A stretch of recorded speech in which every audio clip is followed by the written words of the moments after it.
ক্ষণস্থায়ী এই পৃথিবীতে আমাদের মানব জীবনের আসল দৃষ্টান্ত কি আপনি জানেন?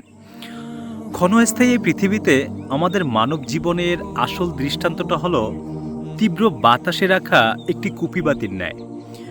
এখন আমরা ধরি যে যারা যুবক-যুবতী আছে তারা হলো প্রথম রজনীর বাতি, আর যারা বৃদ্ধ-বৃদ্ধা তারা হলো শেষ রজনীর বাতি।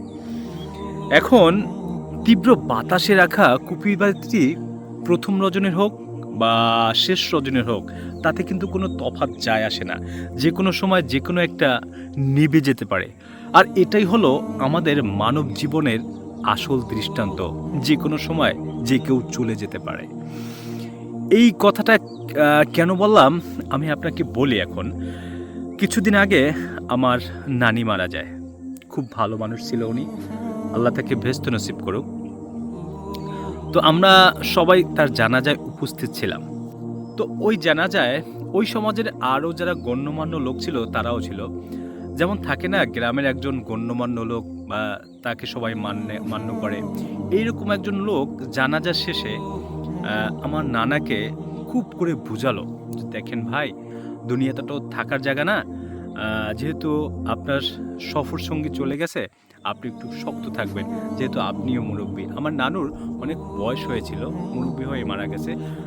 তার বেশিদিন কষ্ট করতে হয় নাই, ভোগান্তিতে পড়তে হয় নাই। আল্লাহ পাক তাকে নিয়ে গেছে। তো এইরকম তাকে অনেক বুঝাইলো। বুঝানোর পরে সে বাসায় চলে গেল। মজার বিষয় কি জানেন? পরদিন সকালবেলা ওই লোক অসুস্থ হয়ে পড়ল এবং অসুস্থ হবার পরে তাকে যখন হাসপাতালে নিয়ে গেল, হাসপাতালের ডাক্তাররা তাকে মৃত ঘোষণা করল।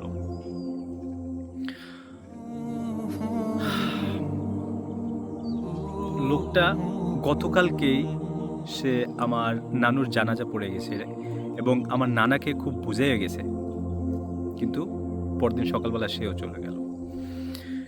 আর এজন্যই আমি বললাম যে আসলে আমাদের এই মানব জীবনের দৃষ্টান্তটা হলো একটা কুপিবাতির ন্যায়। যে কোনো সময় যে কোনোভাবে সেটা নিভে যেতে পারে।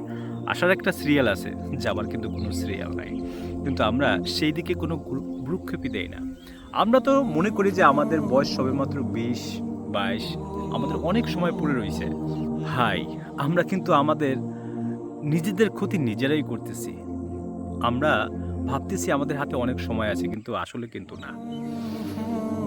একটা মানুষ জানাজা পড়ে আসলো, পরদিন সকালবেলা সেও চলে গেল। আপনি কল্পনা করতে পারেন? আমরা এগুলো এখন কল্পনা করি না। আগের কালে একজন মানুষ দেখতাম আমরা ছোটবেলায় যে সে মারা যাওয়ার পরে অন্ততপক্ষে ৩-৪ দিন ৫ দিন সম্ভবত ওই এলাকার মুরুব্বিরা তারা নামাজ আদায় করত। আর এখন জানাজা দিয়ে আইসাও সে গান শুনতে পারবে, জানাজা দিয়ে আইসাও সে বিড়ি খাইতে পারবে। মানে কেমন জানি মৃত্যুর বা সবকিছু মানুষ কেন যে ভুলে যাইতেছে। এই ঘটনাটা আপনাদের সাথে শেয়ার করলাম। আল্লাহ পাক সুবহানাহু ওয়া তাআলা আমাদের প্রত্যেকের দিলের ভিতর আল্লাহর মহব্বত পয়দা করে দিক। আমরা যেন আল্লাহর রাস্তায় খুব ভালোভাবে চলাফেরা করতে পারি, আল্লাহর হুকুম মানতে পারি, সেই তৌফিক দান করুক আল্লাহ। সবাই ভালো থাকবেন, সুস্থ থাকবেন এবং ইসলামের সাথে থাকবেন।